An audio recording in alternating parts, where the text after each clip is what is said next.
PFAS has become, a trigger issue, not just in Sweden, but, around the world. There's multiple studies that show that there's pretty serious health impacts from long-term consumption of PFAS.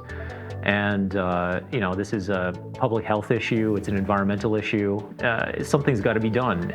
The client, in this case, they're looking to resolve an issue with groundwater contamination and treating it for PFAS to make sure that nothing that is released is containing these compounds. Right now, they have multiple PFAS problems. The one that we're treating is kind of the most acute. What really is at issue here is that there's multiple different places over decades that this firefighting foam has been used.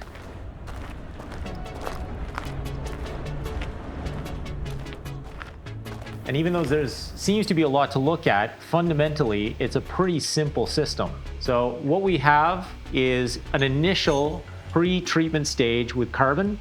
That has nothing to do with PFAS. What we're trying to achieve here is just to treat the water and get rid of as many other contaminants as possible before we get to the ion exchange resin, the SORBIX PURE. So we're following the water's path through the carbon. We get into the two simple cartridge filters. That's just to remove any possible carbon that may have made its way out of the system. And then into the heart, which is where the PFAS is removed. And that's the two blue vessels you see behind me containing SORBIX PURE. And once the water has passed through those, there is nothing left. There's no PFAS. It's under detection level. So it's about as clean as you can get. It's drinking water quality. We were able to guarantee a higher percentage removal of PFAS at the end of the day.